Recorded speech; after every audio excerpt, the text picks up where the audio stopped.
Assalamualaikum warahmatullahi wabarakatuh. Bersama Barokah Haji, kita lagi dan lagi dengarkan nasihat agama dari guru tercinta kita Gus Bak. Semoga berkah barokah untuk kita semuanya. Assalamualaikum warahmatullahi wabarakatuh. Bismillahirrahmanirrahim. Nahmaduka ya ghafuru ya syakuru. Masalli wa sallim barik ala sayyidina maulana Muhammadin wa ala alihi wa sahbihi asma'in nama ba'du. Kula naruh debate omong malah kudu guyu. Malah melok goblok ngrungokno tok malah melok goblok. Wong debat agama kok gak ono referensi, ra ono kitabe. Amen muni menurut saya. Memangnya Anda penting dalam wali ora, ulama ora kok debat agama muni menurut. Memangnya Anda mujtahid? Kudune gak menurut kitab yang saya baca dalam mazhab Syafi'i kitabnya ini begini. Sing sitok bantah dalam mazhab Maliki kitabnya ini. Wah itu keren. Aku teko ning majelis. Debat menurut saya, emangnya Anda siapa? Nabi ndak, wali ndak, ulama ndak? Kok mau agama menurut Anda? Wis wargane ora mesti kok ape. Makanya dibiasakan pakai referensi, pakai sanad. Agama ini butuh sanad. Inna hadzal ilma dinun fanzuru amman ta'khuduna dinakum. Lihat di muqaddimah Sahih Muslim. Agama ini ilmu, ilmu ini agama. Maka lihatlah ilmu itu kamu ambil dari mana? Dari mana? Karena tanpa sanad ini bahaya. Bahayanya tadi, misalnya begini. Ada orang alim soleh berteman orang kafir. Atau berteman orang fasik. Atau berteman perempuan cantik. Dia alim, alim soleh seolah lagi. Ada orang alim soleh berteman perempuan cantik. Atau orang fasik atau orang kafir. Pasti di hatinya satu. Wong ayu nak dikancani wong fasik, engkau malah melakukan hal-hal yang tidak terpuji. Nak dikancani wong alim, syaratnya soleh, saya ulang lagi, dibina, dijak ngaji, diarahkan yang benar, terus dinikahkan sama orang soleh. Ternyata pertemanannya hanya proses ngantar wong ayu tadi baik dan menikah sama orang soleh. Berteman orang kafir ya dia mengajarkan hujah-hujah argumentasi Islam, sehingga suatu saat berharap menjadi Islam. Tapi orang liberal melihat itu bukti bahwa agama itu bebas. Wong alim nyatane kancanan wong ayu, wong kafir, gak masalah. Itu pilihan mbahmu. Ini beda, sama-sama cara zahir kancanan orang fasik, tapi asal orang soleh itu motifnya itu beda. Saya misalnya orang kaya, ada ulama kaya, itu senengannya blonjo. Sampai bojone itu marah-marah. Saking parahnya ulama ini, kebetulan keluarga saya, ini anaknya mulai anaknya kon golek utangan. Padahal nilai anaknya pertama berangkat dari rumah itu bawa uang. Mau ngirimi anaknya di sarang. Itu orang Jawa Timur. Kiai alim. Roh bakul kacang ning bis gak mentolo ditukoni. Roh bakul mainan saake wong tuwek Pak Ben ditukoni. Walhasil tok sarang duwe entek. Tapi gowo mainan, gowo kacang putu. Saake jare. Sama-sama belanja. Dekne niate nyebar rahmate Allah. Saya pernah ngalami itu, meskipun tidak ada skala yang ekstrim itu. Saya sampai sekarang anak saya mulai TK, SD tak sangoni terus. Kadang beli jajan yang dia sama sekali gak doyan. Dulu ibunya yang marah sebelum ora dipangan kok dituku Gus. Ya masih ora dipangan bakule tetap seneng. Butuhe bakule iku payu ora kok dipangan ta ora. Tapi utek-utek medhit ini kan pikirannya kan. Nara dipangan aja tuku ya sakake bakule ndonga supaya laris. Ya duit 5.000 bagi kita kan tidak penting, sebentek, ben manfaati bakul-bakul. Karena orang kadang dikasih itu malu loh, karena tidak diharga diri. Tapi kalau lewat jual beli kan senang. Ya banyak ulama yang gitu, boros tapi niatnya menyebar roh. Asal orang soleh itu baik-baik saja. Orang soleh melete, wah duitku akeh, tenang wae. Cara zahir melete, ternyata ngenakno sing dikai ben ora perasaan. Nah misalnya wong soleh terus sopan. Duitku pas-pasan tak pangan sesuk wae ora ono. Sing dikai sungkan le dul. Maka wong saleh kudu mlete ben sing dikai ora sungkan. Bareng ngekek dhuwit wong 100.000. Lah iki lanjiran dhuwitmu akeh ora iso tak hitung ning omah. Ijek karungan. Lah kok karungan piye? Dhuwit 1.000 kerja kok karung gak sak. Butuhe ngenakno sing dikai apa? Ngenakno sing dikai. Asal wong soleh, dia ngomong gitu itu niatnya juga soleh, tapi nak wong ra soleh, pancen mlete tenan. Bolak-balik wong ra soleh itu masalah. Makanya kancani wong soleh. Untuk wong soleh itu orang yang luar biasa. Kanjeng Nabi itu nak daharu sering ning jowo. Ya biasa. Ketok wong akeh. Karena Nabi gak ada kepentingan beliau jadi Nabi setelah Nabi Isa alaihissalam yang saking sakralnya, saking priainya malah kebablasan dianggap sebagai anak Tuhan.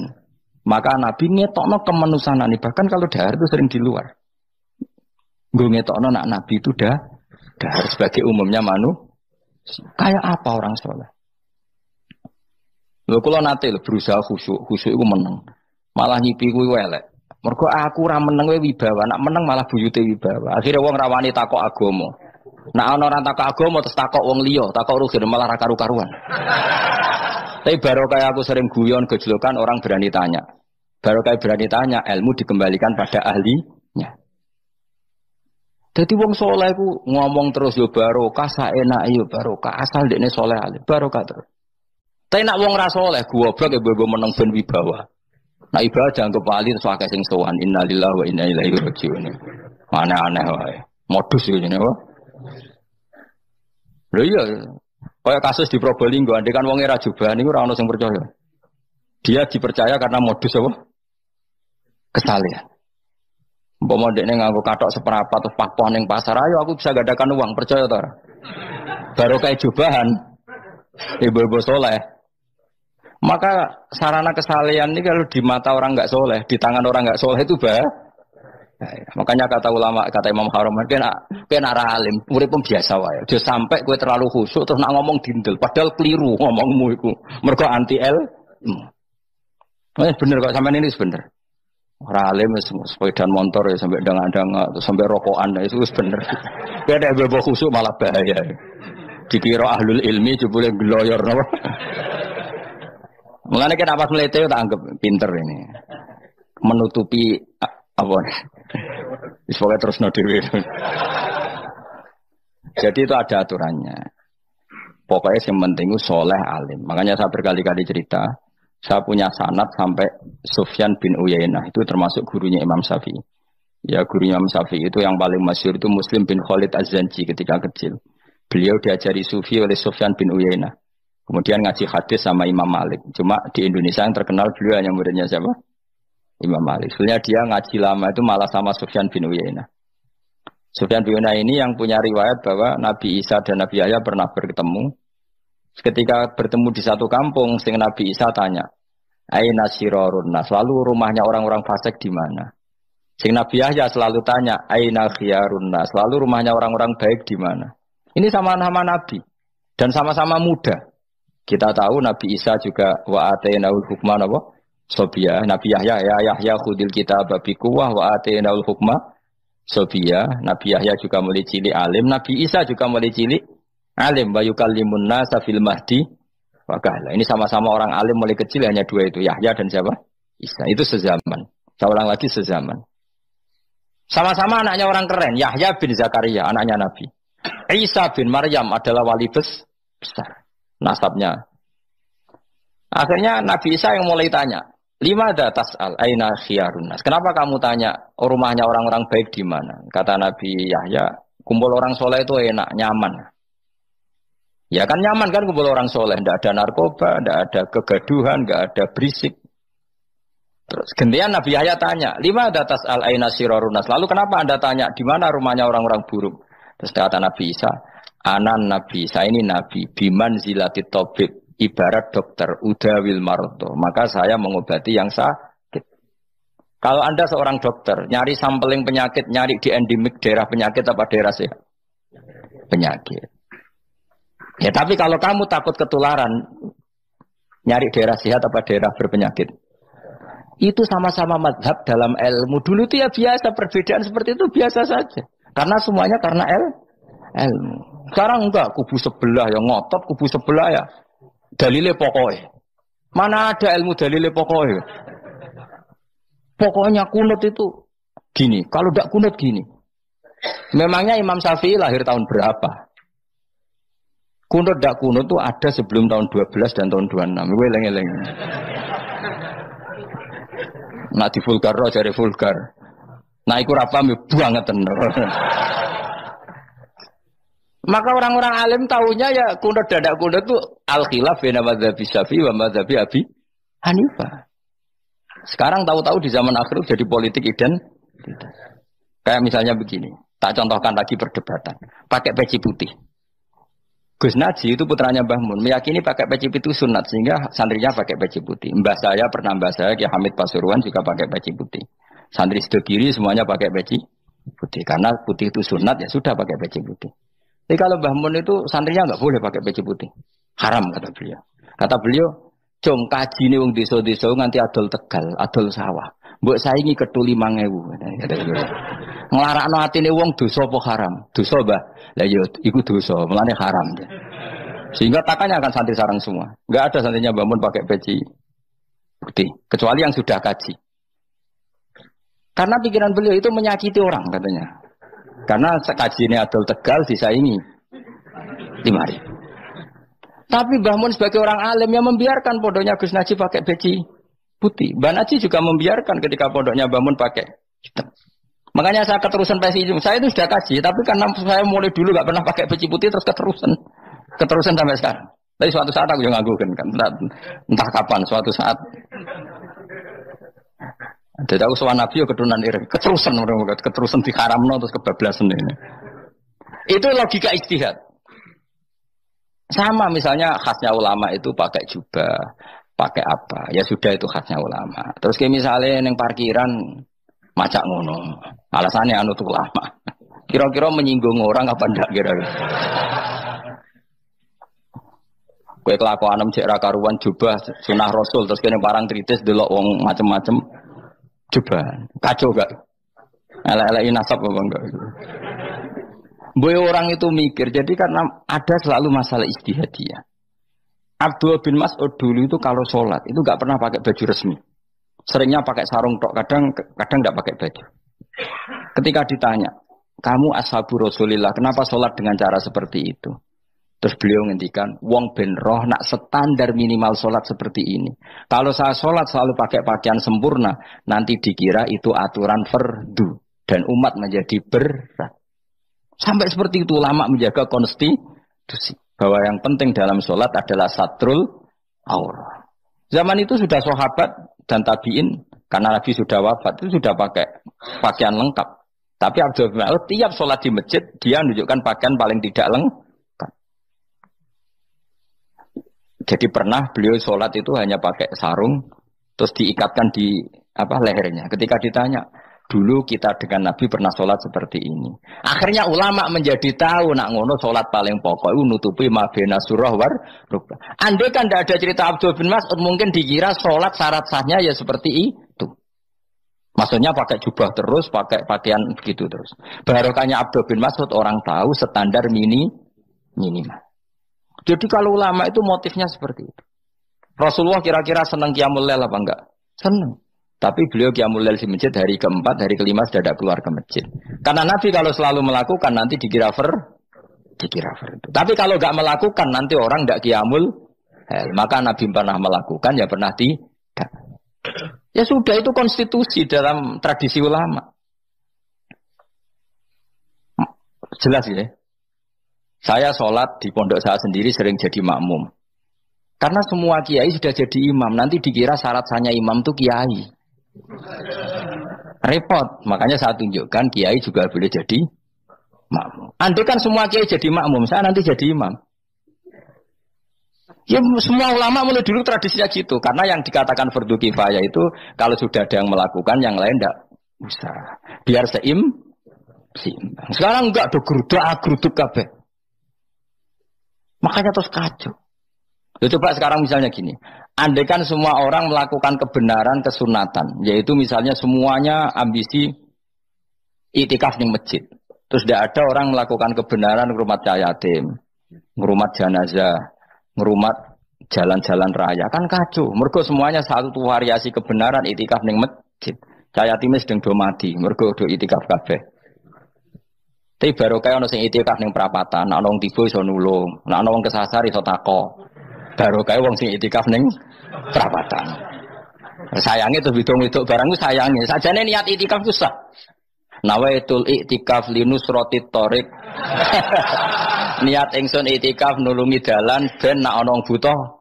Coba sekarang, orang yang kecelakaan, pertolongan emergensi orang yang itikaf di jalan apa yang di masjid? di jalan, barokahnya banyak, itu tim SAR gratis. Umpama do niat soleh kabeh bumine pangeran, sah mbok itikaf. Mulai sesuk gak apa-apa, itikaf ning perapatan. Tapi buktikan kamu tidak berbuat macam atau tulisi relawan orang tersesat. Jadi ajane kebaikan itu ada di mana-mana. Makanya Nabi menyatakan kebaikan orang itikaf jadi katakan Nabi baik. Orang yang jalan-jalan kemudian ada duri disingkirkan juga disifati Nabi orang baik. Orang yang hormat yatim disifati Nabi orang. Bahkan orang yang hubungan intim dengan istrinya sama Nabi ya disifati orang baik. Sampai sahabat tanya, masa urusan gitu dapat pahala ya Rasulullah? Loh iya, andekan itu sama orang lain kan malah dosa. Berhubung sama istrinya maka dapat pahala. Kayak apa Nabi ngitung kebaikan sekian banyaknya. Tahu-tahu di zaman akhir kubunya saja yang baik. Ini apa-apaan? Ini iskal deh. Yo mareni yo tobat yo. Kebaikan adalah sesuatu yang dikatakan Allah baik di kubu kita maupun di kubu sebelah. Mau kubu sebelah ya apa saja. Baik di partai kita maupun di partai sebelah. Maupun di ormas kita maupun ormas sebelah. Karena semua kebaikan otoritasnya di Allah Subhanahu. Ada Nabi yang senangane ngurus wong fasik, Nabi Isa. Karena berpikiran Nabi itu tabib, ya tabib itu yudawil untuk mengobati yang salah. Ada Nabi kayak Nabi Yahya. Karena kalau orang kayak kamu tak suruh ngobati orang fasik, kira-kira katut tak sing fasik tobat. Cara rohin tak cul ngobati wong wayu, kira-kira sing katut sapa? Sing ayu dadi ngaji apa sing ngaji dadi ya ukur dhewe, nak ora kuat niru Nabi Yahya, nak kuat niru Nabi Isa. Tapi kowe ora nabi masalah. Ya sudah, yang penting roh ilmunya. Bahwa dulu itu biasa. Paham ya? Makanya Sayyidina Abu Bakar jadi wali karena akhlaknya baik. Tapi akhlak baik itu tidak cukup untuk melindungi Rasulullah. Karena ketika Nabi diteror, Abu Bakar tidak bisa berbuat banyak. Sehingga ketika Abu Bakar sudah Islam, Nabi itu masih sembunyi. Sampai ketika lihat Umar gelut di pasar Uqad, dia petarung yang menangan, Nabi berdoa, Allahumma aizal Islam bi Umar. Semoga orang seperti ini itu masuk Islam. Karena ini rapati butuh sopan, ini butuh petarung. Tenan, Umar masuk Islam. Masuk Islam hari pertama sudah Abu Jahal ditotok rumahnya. Kamu lo ganggu Rasulullah Muhammad tak bunuh kamu. Semua orang diparani. Akhirnya bersamaan dengan itu ada khitab fasda bima tu'mar. Akhirnya Nabi berani dakwah secara ala niatan. Barokahnya mantan preman. Jadi kebutuhan Islam banyak. Butuh orang sopan, butuh petarung, butuh macam-macam. Butuh wong lomo, butuh wong fakir sabar itu sakit, rasa ditambahin. Karena jumlahnya sudah overload yang fakir itu. Itu rasa di produk sudah masif lah, sudah. Jadi orang kalau gede wong fakir, maksudnya jumlahnya sudah banyak. Jadi itu kayak apa kearifan Rasulullah? Makanya Abu Bakar pertama jadi khalifah. Ketika beliau mau wafat, itu nunjuk Umar jadi khalifah coba. Padahal beliau wataknya lemah tapi menunjuk orang yang sangat kasar, yaitu Sayyidina. Karena beliau insaf, tidak semua kebaikan terwakili oleh orang berakhlak. Kadang kebaikan terwakili orang yang tegas, kayak Sayyidina. Kayak apa insafnya para sahabat? Iya toh, kalau di internal akhlak itu baik, tapi kalau di eksternal ngadepi orang nakal, yang baik itu orang tegas. Coba misalnya ada preman di perapatan, mau ganggu kiai, itu di santri sopan mau dilo, pusing kan? Tidak di semua antri kayak roken mantan preman. Ayo gelut, oh mati orang ninggal popo.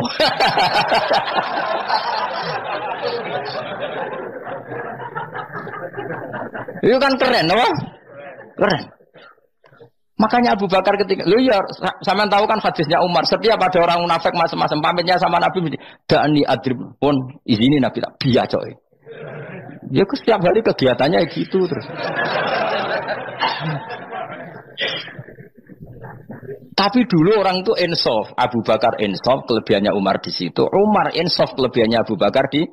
Maka ketika kandidat khalifah, Umar mengangkat Abu Bakar jadi khalifah dan disetujui semua sahabat. Ketika Abu Bakar mau wafat menunjuk Umar dan disetujui semua sahabat. Orang kok Abu Bakar pepe wong halus, golek sing sejenis aku ndak. Karena dulu semua orang itu pakai insaf, pakai kesadaran sing super tinggi, tidak nuruti nafsu.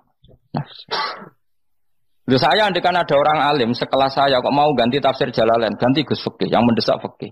Terus dia alim enggak masalah ya. Salah dia alim keramat. Pokoknya dia ngerti dalam mahfud tak setingkat aku. Roh berarti hop.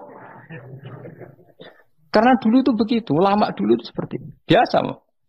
Sekarang itu enggak. Orang itu kalau enggak kelompoknya enggak mesti salah. Abu Bakar itu Raqiqul Qalbi. Raqiqul Hawashi. Riqqatul Qalbi.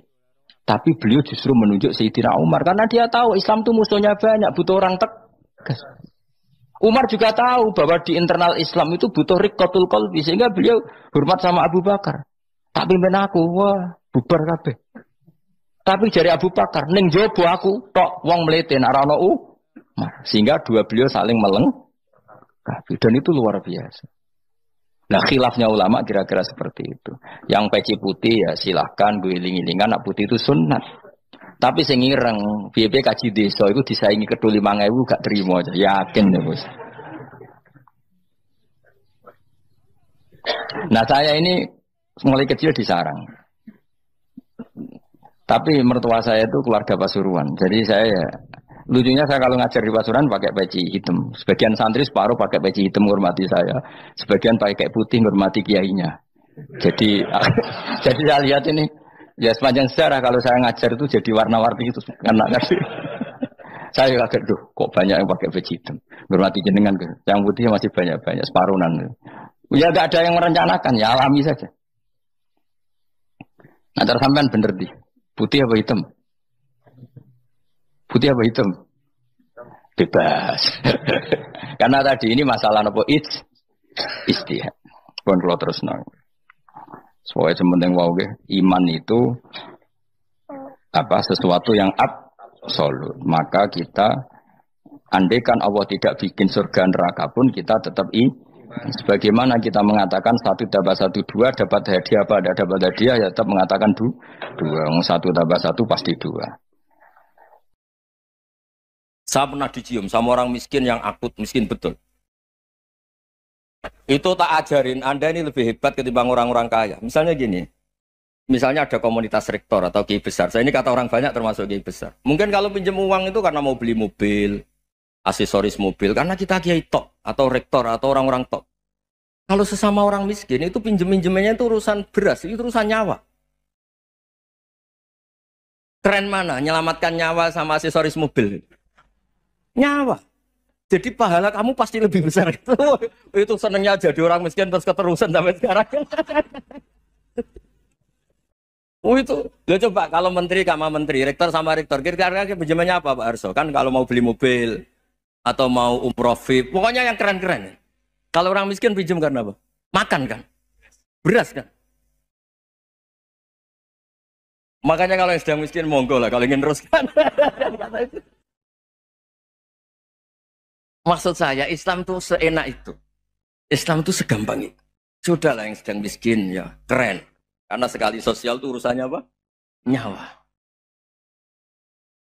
Tapi kalau miskin semua ya Indonesia bisa tutup kan. Ya sudah yang kaya-kaya itu saya mengatakan Indonesia karena bayar pajak yang menjadikan Indonesia berjalan. Tapi ya dipakai yang benar. Nah, begitu seterusnya. Ada kiai miskin cerita ke kita. Terus enak jenengan alim, terus punya santri banyak, bisa ngajar di mana-mana. Saya bilang, hebat kamu. Dia hidup di daerah tertinggal. Itu yang diajarkan kan hanya tauhid. Kan nggak mungkin desa tertinggal baca fikih perbandingan madhab. Kan nggak mungkin. Kalau angka-angka apa Fajar Pak Sadali kan nggak mungkin. Fikih perbandingan apa? Madhab. Menyorot madhab dunia. Gaya angka-angka itu kan nggak benar. Tapi pertanyaannya, yang menyelamatkan masuk surga itu tauhid apa perbandingan madhab? Tauhid. Ini hanya mengajarkan fardu kifayah sunat-sunat. Ini Anda mengajarkan fardu ain. Surganya dulu kamu. Oh terus senangnya jadi kayak gitu. Karena yang diajarkan apa? Tauhid. Sementara kita yang gaya-gaya ini. Ajarkan perbandingan apa? Ada studi banding ke Al-Azhar kemana-mana. Ini enggak, tauhid. Dari orang nyembah pohon jadi nyembah Allah Ta'ala. Keren enggak? Keren. Jadi terus kiai desa sama saya senangnya bukan karena tak bela. Tapi ada yang agak kurang ajar tanya saya. Kalau itu hebat kenapa Gus gak mau jadi kiai desa? Waduh. Wah ya repot kalau pertanyaan. Terus tak jawab, kalau saya jadi kiai desa, kamu ngangsu ilmu dari mana coba? Ya dari jenengan. Ya kalau sama gobloknya ada bisa. Ya sudah, Gus aja yang jadi kiai besar. Maksud saya, ya sudahlah kita begini seperti yang saya ajarkan di sini, saya sarankan supaya orang itu tahu. Nah, ini namanya diroyah, apa? Makanya kata Imam Ghazali itu kalau kamu ingin sopan gampang melihat anak kecil, gua aqallu minni dzamban, dia dosanya lebih kecil. Karena masih kecil kan, tentu secara dosa enggak banyak. Kalau melihat orang yang tua, gua aktsaru minni ibadatan, dia tentu ibadahnya lebih banyak karena umurnya lebih banyak. Sehingga terus semua orang lain tuh di depan kita itu hebat. Ya semua orang lain sama misalnya Pak ini rektor, Pak Fathul Wahid rektor. Tanggung jawabnya lebih banyak, berarti pahalanya lebih banyak. Tapi sama, ketika melihat Nyon Sewu, melihat pegawainya yang secara lahir di bawahnya, ini tanggung jawabnya nggak banyak, pasti salahnya juga enggak. Itu yang diajarkan Rasulullah SAW, sehingga enak. Tapi kalau kita melihat orang lain selalu salahnya, itu pecundang. Allah saja tidak seperti itu kan, amal baik ya ada khairan, amal buruk ya ada saron, semuanya dilihat oleh Allah Subhanahu wa Ta'ala. Saya tuh punya teman Gus, agak beling, agak seenaknya. Dulu miskin. Wah itu seenaknya betul. Kayak kenal Tuhan sudah. Tak tanya, kenapa kamu seenaknya? 1 bulan tuh labanya bisa 200 juta sampai 500, sampai 1 miliar. Saya itu Gus, setelah duha itu perkembangannya bagus. Duha, sholat duha itu. Saya pernah miskin, kan kata, ingka rezeki fisama, wa ingka ana qalilan, ya kalau fisama fa'anzilhu, terus wa ingkana qalilan fakasirhu, kalau sedikit perbanyak. Ini trennya sudah benar semua. Nah, wa ingkana haroman fatohirhu, kalau haram yang kau sucikan. Makanya saya seenaknya, kalau qalilan sudah fakasirhu, paling trennya yang enggak benar juga fatohirhu kata Mas. Dia yakin kalau yang enggak benar-benar sudah disucikan Allah, karena yang lain-lain sudah. Dari miskin sudah kaya, qalilan sudah fakasiru, paling yang haroman juga sudah fatohiru gitu. Tak tanya, lah kamu kok tahu? Polanya sudah ada Gus, karena sang qalilan. Kamu sembrono sama Tuhan kok begitu kan? Tapi apapun itu seneng saya. Seneng saya sering salah teh, makanya saya mohon yang sekarang miskin, sedang miskin itu ya ndak usah nyesal banget-banget. Kalau ingin kaya monggo lah, namanya orang juga ingin. Tapi Anda harus bangga. Sosial antar kalian adalah urusan nyawa dan itu pahalanya luar biasa. Supaya kita, nah yang kaya-kaya juga boleh GR lah karena pembayar pajak. Dan itu bisa menyelamatkan apa? Indonesia Raya. Begitu seterusnya. Itu yang diajarkan Nabi, antawadhu hatta la yabghiya ahadun ala ahadin. Kamu semua harus tawadhu sehingga antar kalian tidak saling tidak sopan, tidak saling liar, tidak saling mendolimi. Termasuk tadi sikap gak jelas tadi. Orang dolim yang sekarang dolim bisa saja tobat. Yang sekarang soleh bisa saja nanti. Semuanya tuh mungkin. Kita diajari ya muqallibal qulub tsabbit qalbi ala dini. Jadi keliru kalau kita dalam banyak hal harus tegas, gak mesti. Al halalu bayyinun wal haramu bayyinun. Tapi ada wa bainahuma umurun mustabihat. Ada yang wilayahnya itu abu-abu. Misalnya ada perempuan cantik misalnya, contoh paling gampang. Kalau kamu ajari secara serius, kamu bisa saja tergoda jadi fitnah. Tapi kalau orang soleh gak berani ngajarin, kemudian digunakan orang fasik, malah menjadi orang nakal, kita juga tanggung jawab. Kamu mau tegas gimana? Wilayahnya sama-sama mungkin. Wilayahnya sama-sama mungkin. Yang dekat pejabat mungkin terkontaminasi KKN. Tapi kalau pejabat gak dekati orang soleh, punya perilaku yang gak soleh, yang repot juga Indonesia kan? Nah hal-hal seperti itu kita tidak perlu ngambil sikap. Maksudnya nggak bisa ngambil sikap, ya kita buktikan kalau milih satu madhab, kita buktikan semuanya lebih baik, semuanya lebih bermanfaat, semuanya lebih berperadaban. Karena nggak bisa dihindari wabena humain. Termasuk nyuwun sewu, saya mohon maaf sama mulai Pak Harso, Pak Lutfi sampai Pak Fathul Wahid. Saya ini termasuk kiai yang nggak suka dekat sama orang-orang top. Bukan karena hasud. Memang konstitusi kiai harus gitulah, tamud dan na'inaika. Kenal orang lebih tinggi itu kan resiko. Misalnya saya kiai desa, mungkin punya keri tua sudah seneng, punya kijang tua sudah seneng. Gara-gara kenal Pak Wahid naik Kempri, waduh kok saya kalah itu. Kenal orang itu kan resiko. Mungkin dosen-dosen sini kalau kenal saya di Rembang juga resiko. Di sini gak ada cium tangan, biasa dosen, wah gak enak jadi dosen. Jadi memang harus dibatasin. Sekiranya mungkin orang terus, karena la tamud dan nanawa ainaika ilham. Kamu jangan sering melihat orang lain yang mungkin secara lahir dapat nikmat yang lebih tinggi timbang Anda. Kalau kamu nggak bisa ngelola hati Anda bisa hasut, Anda bisa dengki. Paling tidak Anda bisa ada syukur. Terus saya itu sering didolani pejabat. Juga sering melihat pejabat di TV-TV. Naik mobil aja ada yang naikkan. Bahkan kalau wudhu itu anduk aja ada yang bawa. Itu kalau yang nggak kuat, weh naik jadi pejabat. Ya makanya terus konstitusi Kiai itu mengatur, sudahlah, mata kamu itu kamu batasin. Jangan melihat sesuatu yang potensi ya. Potensi menjadikan Anda tidak apa? Syukur. Jadi saya mohon, ini memang konstitusi saya sebagai Kiai. Jadi saya, tapi di hati saya tetap akrab. Saya doakan semua untuk UI, untuk semua orang Indonesia kita doakan. Kita ingin semuanya tambah baik, tambah. Tadi katanya mau naik kelas ya. Kalau naik kelas dari rumah saya niatkan mari mengkaji diroyah. Diroyah itu melogikakan riwayat. Jadi misalnya kita sering dengar Rasulullah SAW sering ngendikan kalian masuk surga itu bukan hanya berdasar amal, tapi berdasar anugerah Allah Subhanahu wa Ta'ala. Oke, kita sepakat amal kita, perilaku kita, ibadah kita andaikan dikompensasi dengan nikmat yang Allah berikan tentu tidak seimbang. Untuk membayar itu saja sudah lunas. Jadi Anda semua tidak berhak masuk apa?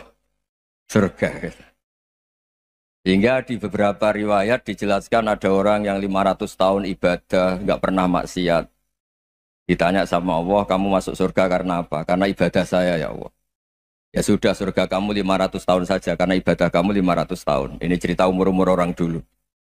Ya Allah, katanya surga engkau ini selamanya.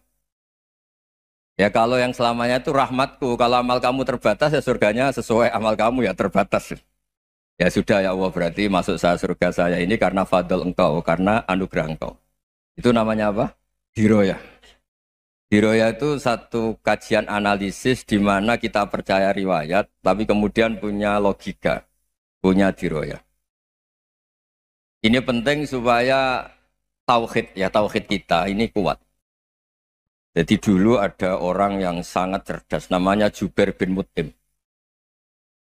Dia saking cerdasnya, juga kaya, juga tokoh, dikirim sebagai delegasi pembebasan Asra Badrin, tawanan Badar. Kemudian pas datang ke Masjid Nabawi, Nabi delalah pas baca Wattur wa kitabim mastur.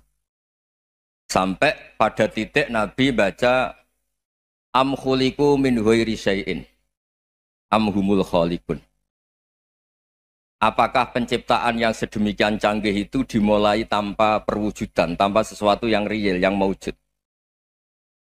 Orang itu langsung bersimpuh, matur, ya Rasulullah saya Islam. Kada qalbi yatir, hampir hati saya, otak saya, pikiran saya itu terbang. Karena logika yang dibangun ateisme misalnya, kalau alam raya ini dimulai dari nihilisme, berarti logikanya apa? Al-adamu yakhluqu maujudan. Alam raya ini kan maujud. Maujud itu ada. Kalau yang lebih dulu itu ketiadaan, berarti ketiadaan menjadi sebab kewujudan. Kalau dalam bahasa Arab itu al-adamu yakhluqu maujudan. Sesuatu yang harusnya nggak jadi faktor karena ketiadaan, menjadi faktor sesuatu yang nyata. Itu kan nggak masuk akal. Ya, kalau alam raya ini ada al-adam sing yasbiku maujudan, berarti alam raya ini al-adamu yakhluqu maujudan, sesuatu yang tidak ada menciptakan yang ada. Dengan logika itu terus kita ngaji, diajari sama guru-guru kita, sifat dasar Allah itu maujud. Wallahu maujudun qadimun. Terus masuk. Yang harus distatuskan pertama dari Allah itu apa? Maujud, wujud. Karena dengan wujud ini layak menjadi penyebab adanya alam raya ini. Sehingga ketika kita menolak faham nihilisme atau ateisme, faham tanpa Tuhan, tanpa pencipta awal, kita punya diroyah. Bahwa tidak mungkin ketiadaan ini menjadi sebab perwujudan alam raya ini. Yaitu amkhuliku min ghairi syai'in. Masa alam raya ini diciptakan tanpa sebab yang nyata, yaitu wajibil wujud. Siapa itu? Allah Subhanahu wa Ta'ala. Begitu juga menyangkut sholawat. Orang boleh beda pendapat tentang redaksi sholawat. Ada sholli ala Muhammad, ala Sayyidina Muhammad, Nabi Muhammad. Monggo lah masalah redaksi saja. Tapi setelah dianalisis, Nabi itu Pak Rektor, jadi Nabi setelah Nabi Isa saking dihormatinya sampai dituhankan. juga jadi nabi yang ada cerita masih hangat, orang Yahudi itu bunuh nabi. Jadi yang satu mendudukkan nabi sedemikian tinggi sampai kayak Tuhan, yang satu menjatuhkan nabi sedemikian rendah sampai dibunuh. Kayak apa susahnya jadi Nabi Muhammad SAW. Kemudian dengan gampang Hadaddin agama ini bikin syariat yang bernama sholawat. Redaksinya monggo lah sesuai tradisi masing-masing. Allahumma sholli ala Muhammad, Allahumma sholli ala Sayyidina Muhammad, ala Nabiyina Muhammad, monggo lah. Tapi yang jelas redaksi ini kalau didiroyah dikaji, Allahumma itu Tuhan, Tuhan itu pemberi. Wa Muhammadun wa in jalla qadruh abdun min ibadi. Muhammad apapun tinggi derajatnya tetap berstatus hamba. Sehingga agama ini terjaga oleh syihotus sholawat. Agama ini terjaga oleh redaksi sholawat. Yaitu Allah tetap pemberi sebagai Tuhan yang enggak tersaingi, la syarikalah. Rasulullah Muhammad wa in jalla qadruh, apapun prestasinya, bisa mi'raj, bisa apa saja, tetap seorang hamba yang butuh muhtajun ila rahmatih.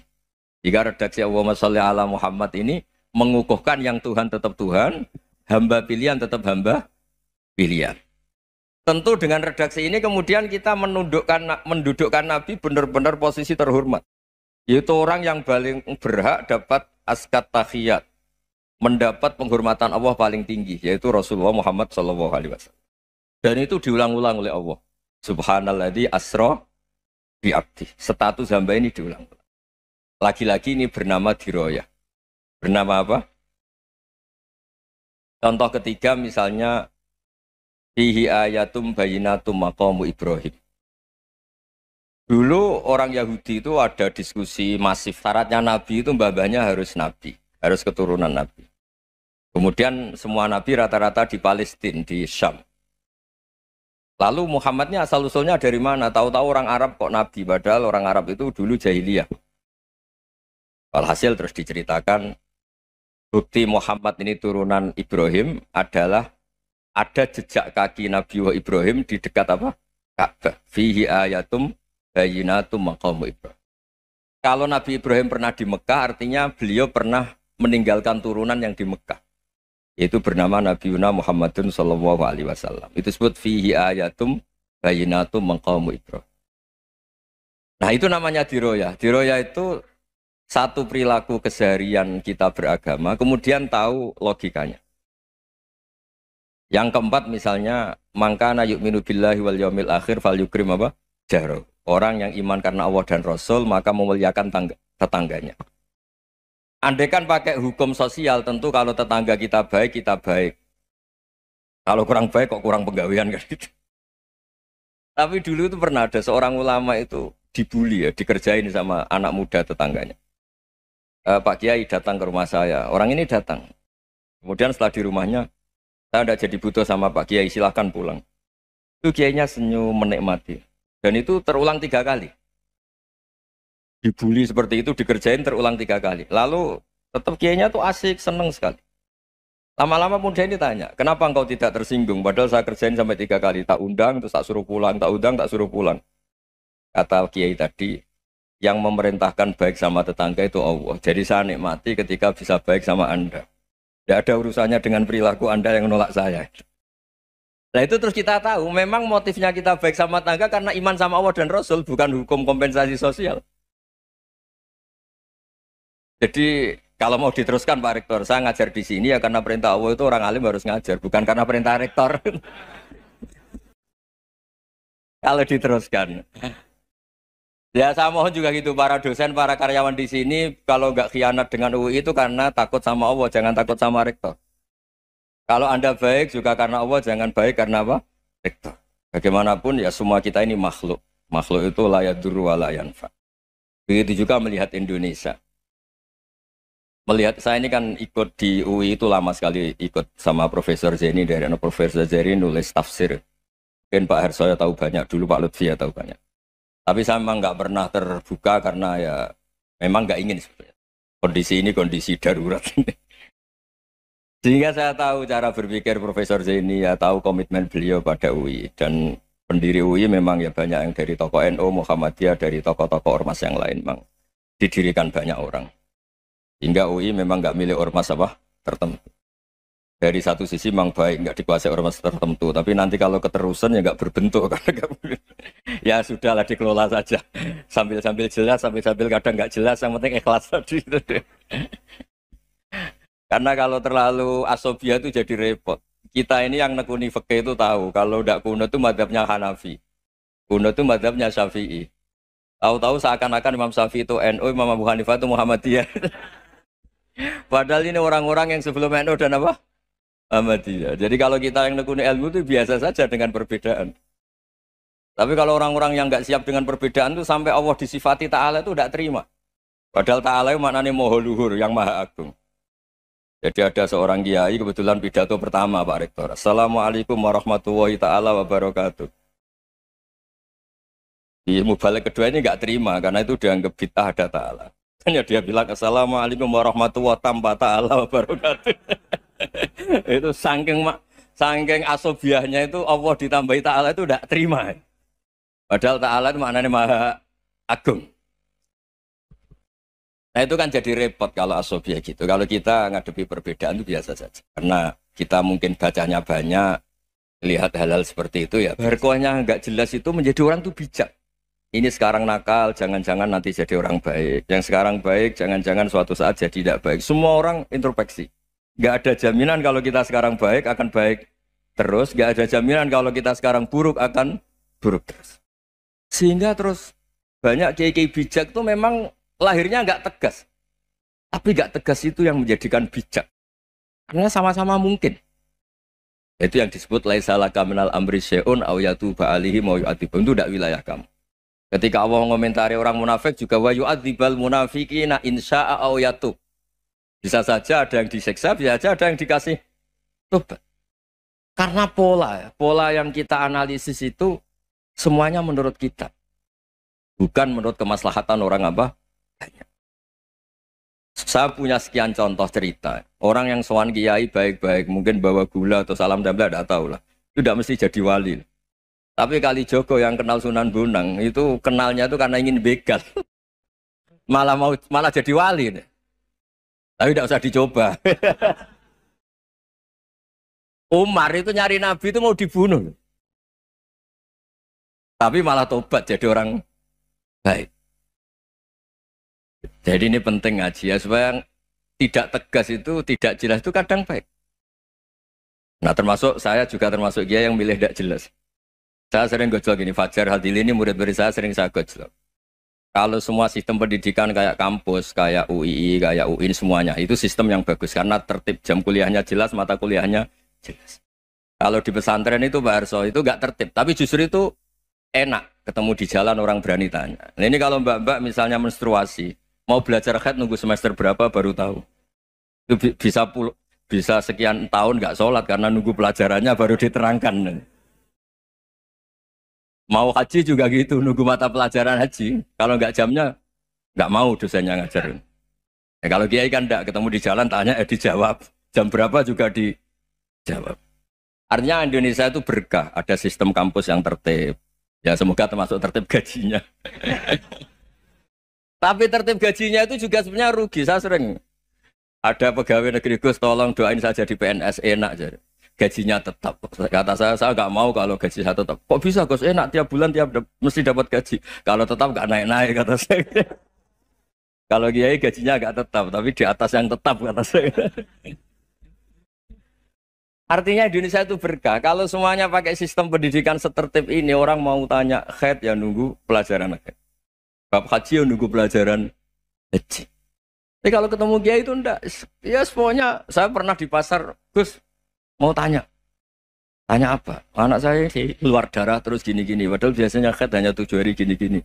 Ya sudah kembalikan ke biasanya, rudat hilal adat. Itu enggak usah sowan ke rumah. Juga enggak registrasi dulu, enggak daftar dulu. Ya ini enggak nyindir cerita saja. Supaya ini bukti koalisi beneran. Jadi saya yang kiai enggak tertib jam, koalisi sama yang tertib jam. Jadi kalau semuanya sistem kampus, nanti pertanyaan itu enggak bisa on time, enggak bisa setiap saat. Makanya Indonesia itu berkah. Kiai-kiai yang alim yang di jalan-jalan banyak. Juga kiai yang di kampus dokter-dokter fikih banyak. Yang nekuni ilmu umum ya banyak. Macam-macam. Itu masalah itu kalau saling mengadili itu baru masalah. Misalnya kiai ngeluh nggak enak jadi kiai tidak punya gaji tetap, yang dosen ngeluh nggak dicium tangannya. Karena memang unik Indonesia itu. Kalau guru fikih kok dosen itu tetap nggak dicium tangannya. Karena pikirannya anak-anak itu wong sudah bayar disuruh nyium. Itu kayak di alam sadar tuh gitu. Kalau kiai itu kan anak-anak gak bayar gitu. Ya opanya cium tangan itu. Makanya kalau kiai-kiai tidak keramat bisa mati karena cium tangannya doang itu bisa mati itu kiainya. Ya ini cerita supaya saling menghormati saling. Nah dulu itu perbedaan itu urusan sudut pandang. Ya saya ulang lagi, perbedaan itu sudut. Allah yang Tuhan saja sering didebat sama nabi-nabinya. Karena urusan sudut pandang apa? Saya beri contoh ya. Suatu saat Khalilur Rahman Ibrahim itu saatnya meninggal sama Allah, Israel disuruh. Israel itu Ibrahim saatnya meninggal, ambil nyawanya. Setelah datang ke Ibrahim, ya Khalilur Rahman Ibrahim, saya disuruh nyabut nyawa Anda. Itu Israel dipaksa mikir sama Ibrahim. Hal ra'aita khalilan yumitu khalilah. Kamu tahu orang yang mencintai kemudian bunuh yang dicintai. Itu logika agak benar. Akhirnya Israel kan gak biasa debat. Kan gak dilatih debat. Gak pernah ikut lomba UI debat ilmiah. Dia taunya nyambut nyawa aja. Kembali ke Allah. Ya Allah, kata Ibrahim, hal ra'aita khalilan yumitu khalilah. Masa kekasih bunuh yang dicintai ya. Tapi kata Allah santai.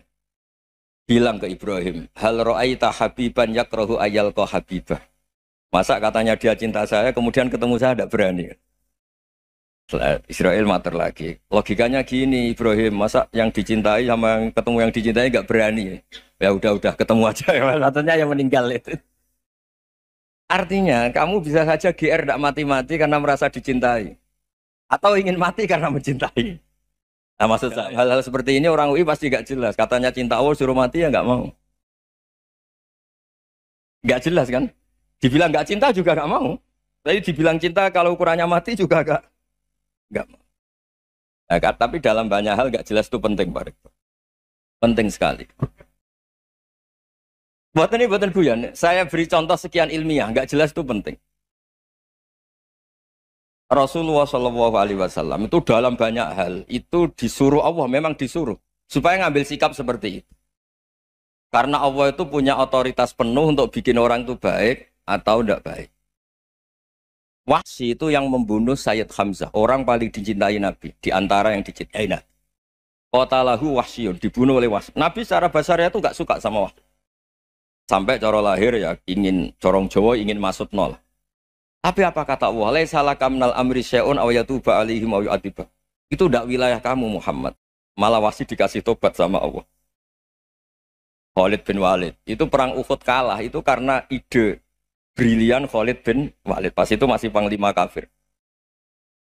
Yaitu pura-pura kalah, ghanimah dilepas, sahabat turun, pasukannya naik, walhasil orang Islam kalah.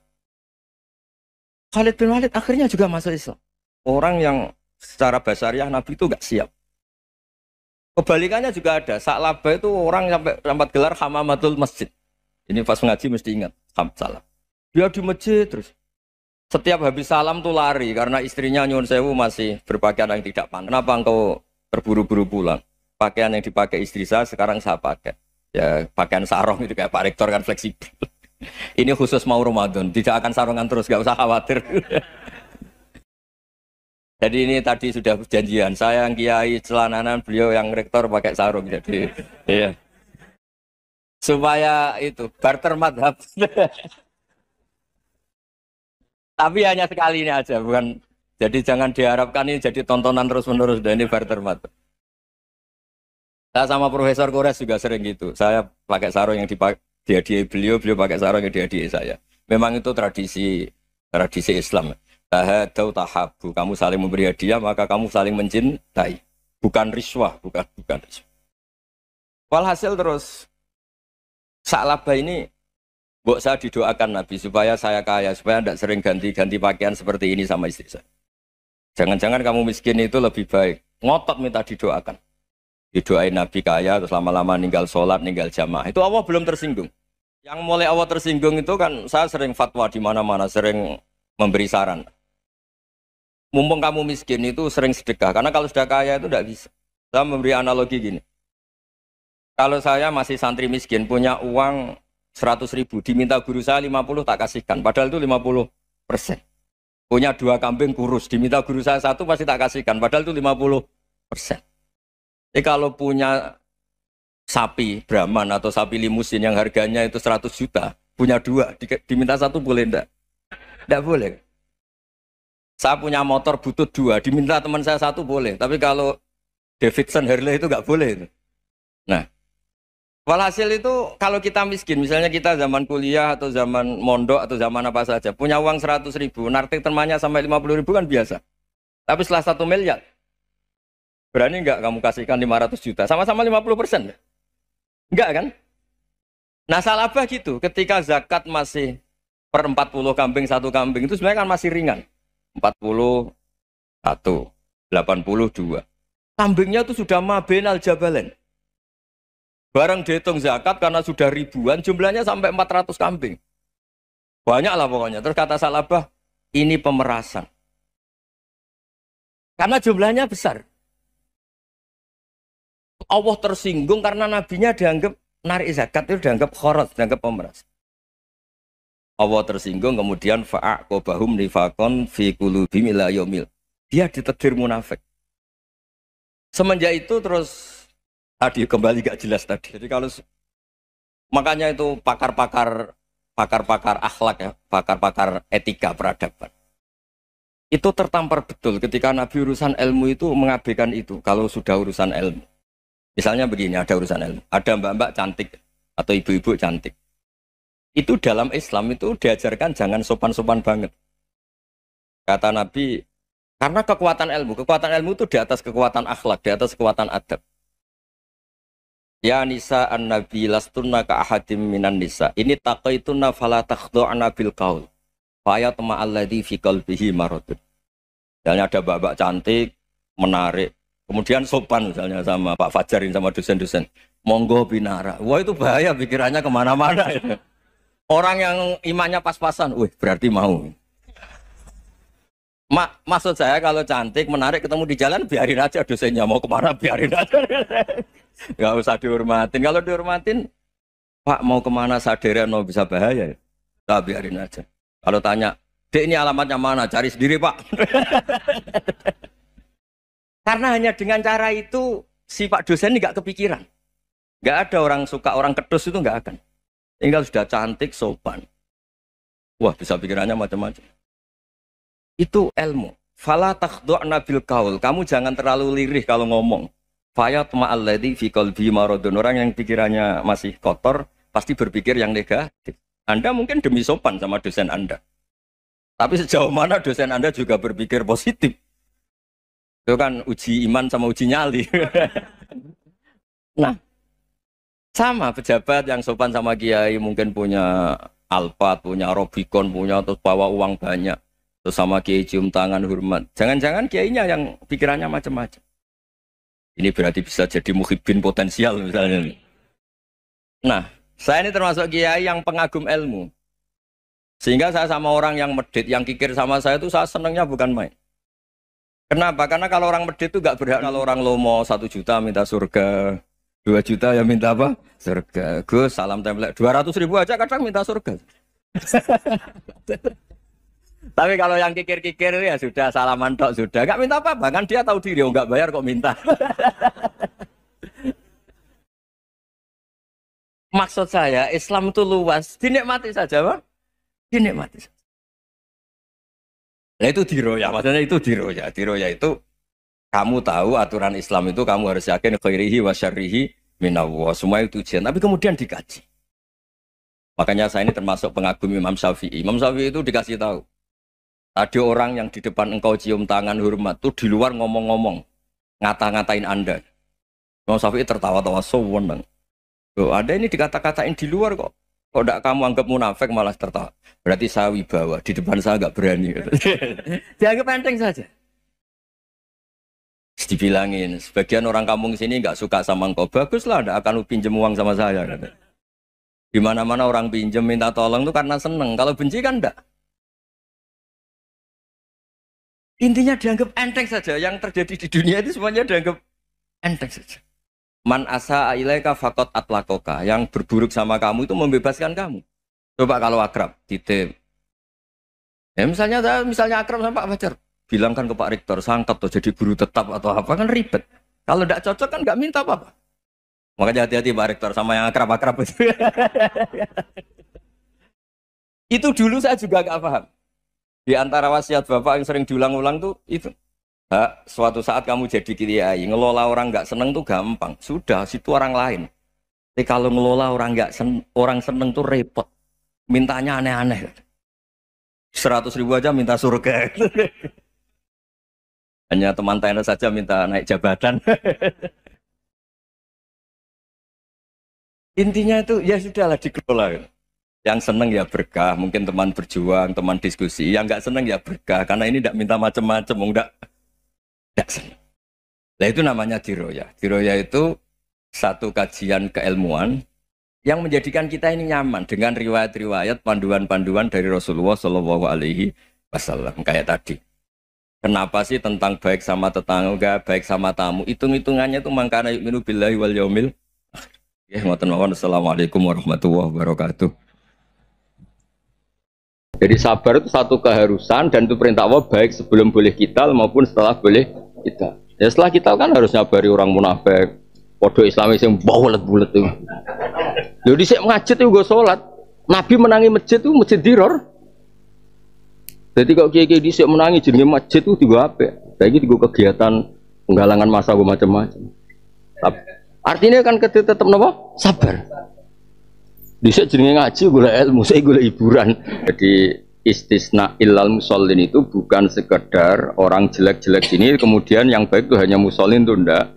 Tapi orang-orang jelek itu layak kena adab, soalnya orang-orang jelek itu layak kena adab dan sholat itu penolak.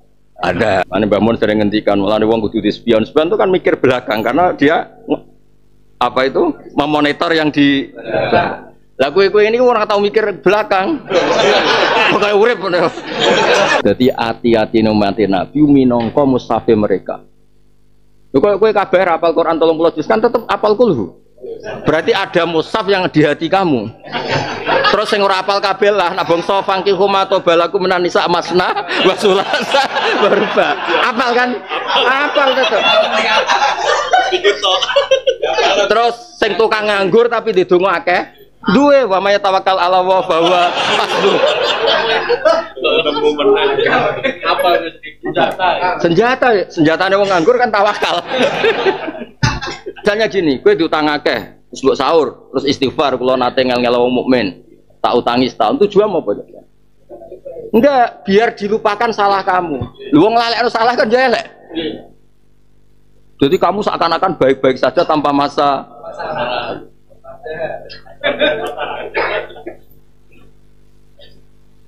Jadi asal ijek manusia bulat-bulat wis tak jamin. Subhanakallahumma bihamdik karena kalau hanya istighfar tuh menakutkan kamu hanya eling sisi muqaddar ping lakoni sayyiat. Seakan-akan Allah ndak pernah ngasih kamu ditakdirnya itu ditakdir subuh, ditakdir go jalalan ngalor itu, kadang go sawi jembra opo itu kok. Lho gak gampang lho Mas, orang bisa senang di majelis ngaji. Mungkin wong liya senang di majelis dugem, kita majelis jalalan, Mas. Masyaallah tenan.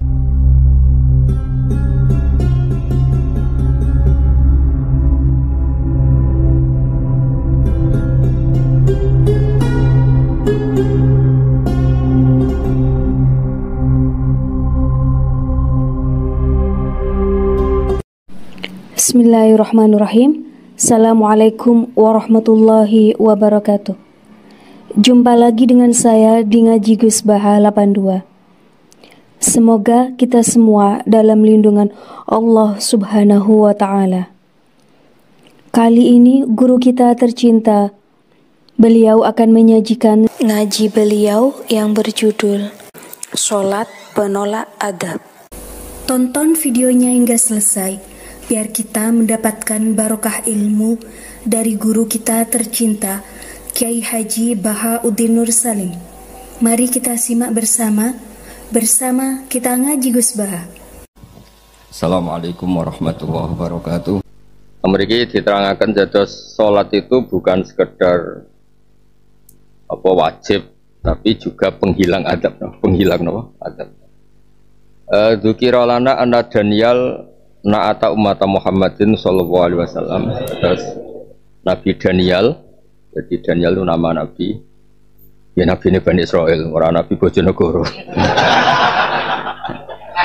Nah, ini mubalak cukup, mudin cukup. Yuskal ya ketika Nabi Daniel mensifati na'ata ummata Muhammadin, di antara sifatnya itu yusalluna sholatan law shallaha qaumun nuhin ma ghariku aw adun ma ursilat alaihim ar-rihul aqim aw samudu ma akhadat humus sayha. Jadi umat ini diberi hadiah sholat yang karena sholat itu andaikan kaumnya Nabi Nuh itu mau sholat itu mereka tidak akan tenggelam. Andaikan kaum Ad itu mau sholat itu tidak akan kena ar-rihal aqim. Andaikan kaum Samud itu sholat ma akhadat humus sayha. Maksudnya mubalek sing ngedol anak sholat itu ora kena adab bener. Adol hajilah anak sholat itu ora kena aman. Maksudnya angel tuh menerangno. Naga dijak hasud gak paham. Naga dijak hasud gak paham. Fa'alaikum bis sholat fa innaha khuluqun lil mu'minina hasanun. Ya fa innaha khuluqun lil mu'minina hasanun. Maksudnya ngeten nggih, konstruksi ayat itu tadi kan cerita orang ndak bener apa cerita adab. Ya, wes latihan pinter, keliru. Cerita adab. Konstruksi ayat tadi kan cerita adab. Dan juga cerita orang nggak bener. Maksudnya orang nggak bener kena adab apa adab itu menimpa orang nggak bener? Apa nggak bener itu tanpa adab sudah ada bener? Suara bener. Ya ada bener. Nah, penetralisir adab niku dawuhe Nabi Daniel ketika na'ata ummata Muhammadin niku yusalluna sholatan law shallaha qaumun nuhin ma ghariku aw adun ma ursilat alaihim ar-rihul aqim aw tamutu ma akhadat musayha fa alaikum bisolat fa innaha khuluqun lil mu'minina hasan. Arungokno mawon kok sesuai rak pinter dhewe. Nah, terus tatu man adbara wa tawalla niki penting kanggo guru Madin. Kan mau kan maknane kan niki kula maca tafsir Tabari kula maca. Pasti kula ngerti nak sampean rasinau mulane tak wacana. Dadi ini mboten suudzon sul yakin no. Sul yakin, seyakin-yakinnya kamu udah pernah baca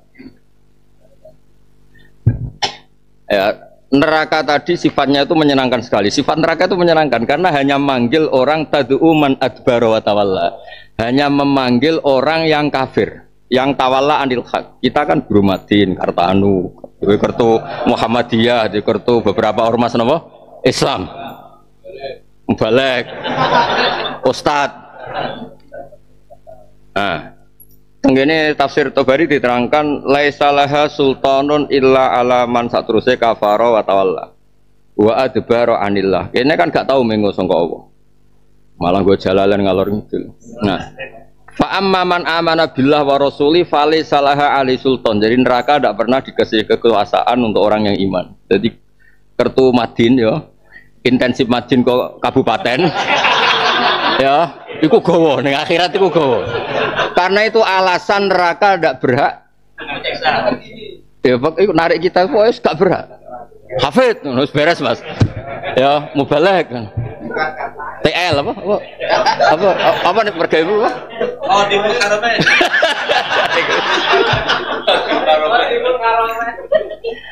Nah, jadi artinya gini ya, saya mohon semohon-mohonnya ya. Kata banyak ulama itu bedanya karangan manusia sama ngendikannya Allah. Kalau karangan manusia itu bisa lafadz di zina untuk pepaes atau menyesuaikan kofiah akhir bait atau apa. Kalau Allah ngendikan itu satu definisi. Nah ternyata definisi neraka itu tad'u man adbara wa tawalla, hanya manggil orang-orang sing adbara wa tawalla. Kita ini kan amanah ya ta'allama ya macam-macam ya. Ada agama macam-macam penting ora adbara no. Ngerti nek agama prospek ya diparani Ya di ya mau. Tapi kan gak adbar. Ini gak termasuk ini gak termasuk.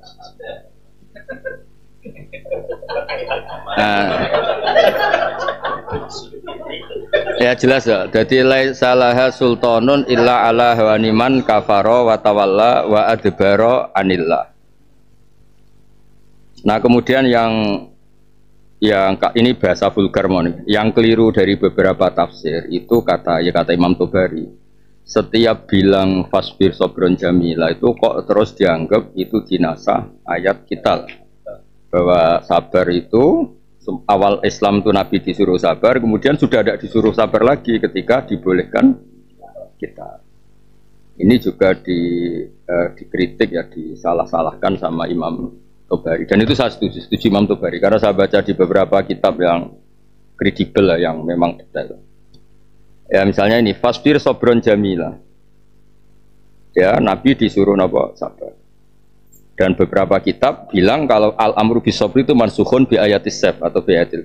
Beliau ngendikan gitu. Hadza khina ya'muruhu bil afi anhum wa la yukafiuhum. Falamma umira bil jihad wal ghidha alaihim umira bisyiddah wal qatli hatta. Terus wanu sikha hadza. Wa hadzal ladzi qala Ibnu Zaidin annahu kana umira bil afi bi hadi al-sumanusikha dzalika qaulun la wajhalah. Li annahu la dalalata la dilalata ala sihhati maqalan badil aujo allati tasihhu bi da'awin. Memang gayanya Imam Tobari yang ngendikan bulet-bulet sithik. Walaysa fi amrillahi ta'ala nabiyahu fi sabril jamil ala adal musyrikin ma yujibu ayyakuna dzalika amron minhu lahu bihi fi badil afal. Tak jamin ke bingung. Amron minhu lahu bihi fi badil afal. Iki karangane wong kuno tahun 300 Hijriah. Imam Suyuti tahun 911. Saya Abdul Haddad mun lebih 1100 pinten. Said Khaf 1300. Niki karang 1000 tahun 300 dari 11.100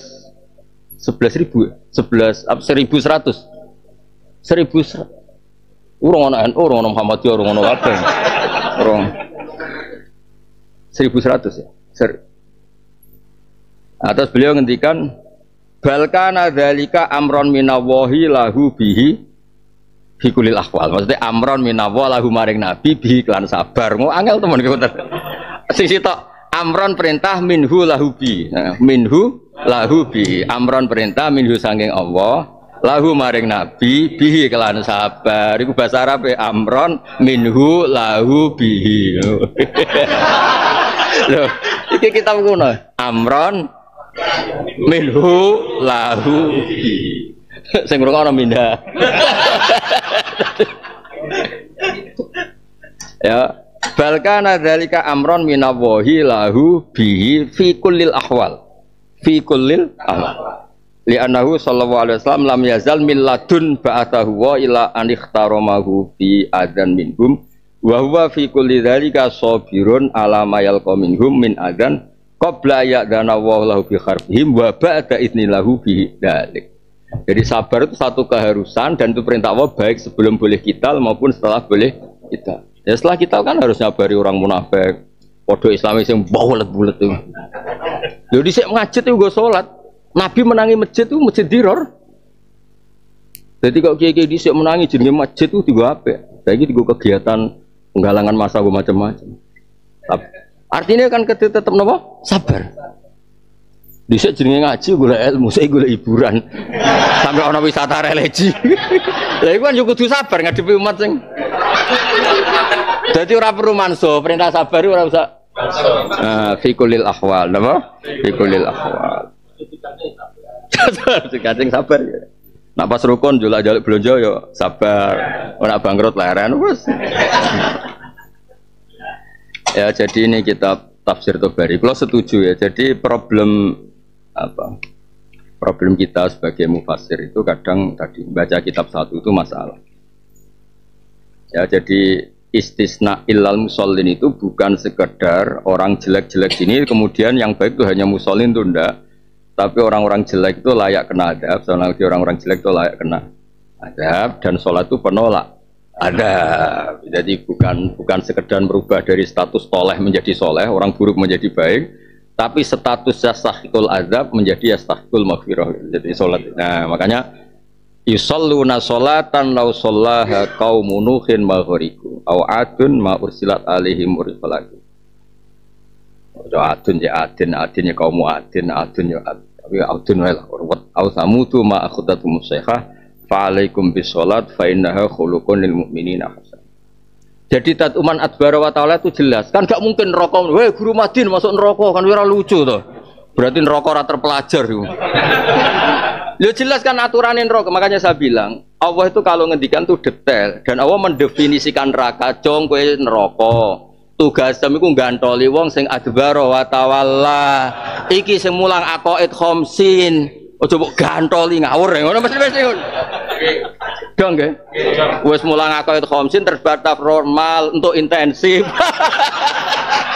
Jadi punya dua bukti. Siji nyatane guru Madin, tangga-tanggane roh, nomor loro terdaftar ing kabupaten. Lah pertanyaane justru daftar iku ngurangi pahala gak? Ora ya.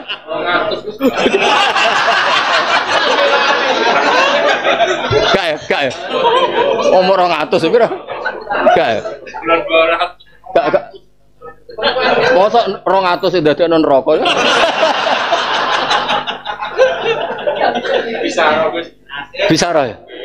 Bisa ro ben guyu ta ben ora prot. Gak bisa ro ben guyu ta ben milihna lho maksudnya. Gak mesti lho ketika ngekek iku ben seneng apa ben milihna lho. Oh. Wah, ora syukur kowe. Ora syukur. Iku 200 susah ulan pisan. Oh. Lumayan aja. Iku semulang carane mlebu swarga. Gajine mulang. Lho, aqaid khamsin kan carane mlebu swarga. Iku regane sakmono. Ikhlas. Ya pokoknya neraka iku kandhani nak muk dekne iku berhak manggil tad'u man adbara. Lah kita iki man amana wa ta'allama wa 'allama sak terus. Pokoke ra iku ngono. Ora golongan. Ya masuk cocok ya. Oke. Terus ndak ini ya contoh gampang itu di fikih. Misalnya perempuan yang boleh dinikah itu siji enggak ada hubungan mahram. Terus gak bojone wong lho, Mas. Nah, artinya kan apa? Sekali bojone orang kan nggak boleh. Nah neraka juga sama kena aturan. Sing oleh mlebu mbek kowe, sing oleh ning omahmu iku, wong sing man adbara wa tawalla. Artinya nak guru Madin ora oleh. Ngono lho. Dadi jelas aturan pun. Kok ngaji fikih wae nak neraka nanti narik kowe. Ya kan syarat saya nikah kan harus ajnabiyah, ora ono hubungan mahram, gak bojone wong kok ya. Berarti neraka ya kena aturan itu. Lah iku karwan iman ngono kok. Iman tapi belak. Iku biasa lah. Enteng yo. Adbaro iku kan mungkuri adbaro dari kata dubur, membelakangi. Jadi Allah ngutus ngulon ke ya ngulon. Senajan to ngulane miring-miring sithik. Nah, kalau adbara itu ndak Allah ngutus ngulon kowe ngetan sehingga terjadi penduburan itu dari kata lho nggih pancen ngoten kan akbala itu maknanya madhep bil wajhi. Lah kalau adbara pakai dubur berarti nak dipanggil Allah ngulon terus ngulon rada nyayek-nyayek rada error kuwi jek muter ngulon pokoke ora adbara cok goblok pokoknya ora adbara ejak ngulon kadang-kadang kok angel lah nek kepen mlebu neraka ora apa-apa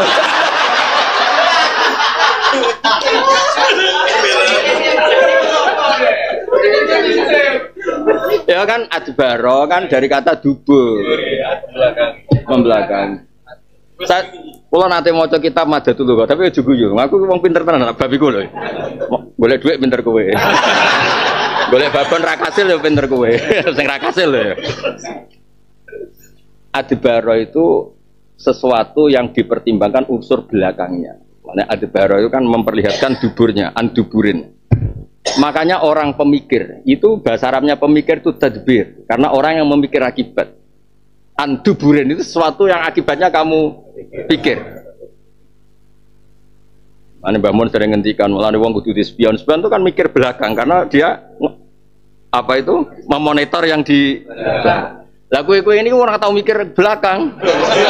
Pokoke urip ngono. Ya nyupir tanpa spion yo ngene iki. Gak jelas. Nah pilihan iki dia akibat piye iku. Nah, maka ketika misalnya ada tadbir nisul ma'isyah atau al-mudabbir, orang yang dalam keputusan mikir efek di belakang kayak apa. Jadi eling-eling ya. Pokoknya walhasil iku nak kowe dipanggil Allah ngulon ae, miring-miring sithik ra apa-apa. Tapi aja terus madhep ngeta. Lah iku tawalla, artinya bener-bener mengo.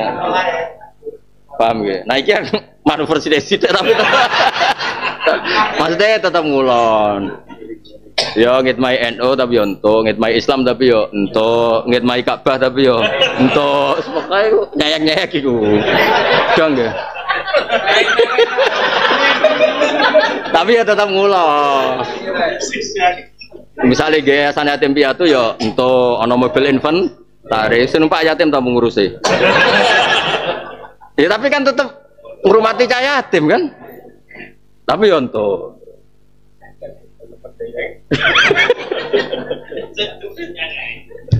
ya jelas ya. Kalau waca ben sampean ngerti terus ben sampean ngerti nak. Tafsir itu ngoten ya, saya ulang lagi ya. Tadi kan innal insana khuliqa halu'a idza massahu syarru jazua. Terus pengecualian itu illal musallin kata gitu. Nabi dan Yanin kemudian di era Nabi Muhammad SAW itu rawinya itu dua yang dipakai ulama kita. Satu Ka'bul Ahbar, dua Wahab bin Munabbih. Ka'bul Ahbar, dua Wahab bin Munabbih. Nah, itu yang terus riwayat ini yang dipakai Abu Nu'aim fil Hilya. Jadi kalau mau cerita versi orang Yahudi pasti ikut bab Wahab bin Munabbih atau siapa? Ka'bul Ahbar. Nah, hal-hal yang nyuwun sewu Sayyidina Umar tidak tahu. Sayyidina Umar juga manusia, ada ilmu yang beliau tidak tahu. Itu tanya orang namanya beberapa di antaranya Abdullah bin Salam, tanya Kabil. Tanya Sayyidina Umar pernah nggak paham ayat ini. Alladzina atainahumul kitaba ya'rifunahu kama ya'rifuna abna'ahum. Orang-orang yang saya kasih kitab itu kenal Muhammad, dulu itu rujukannya Muhammad kayak mereka kenal anak mereka. Kata Abdullah bin Salam zaman itu, juga Ka'bul Ahbar kemudian, bal ma'rifati bi Muhammadin asyad, bahkan pengetahuan tentang Muhammad itu asyad lebih detail. Tapi itu jurungono, sing kedua itu jurungono. Nah kenapa bandingannya anak? Jari Abdullah bin Salam. Wa ma adri ma taf'alun nisa. Nak anak ibu cukup, ono penumpang gelap itu. Nak sing dadi Nabi Muhammad itu jelas sifat-sifatnya jelas. Lah anak wa ma adri ma taf'alun nisa.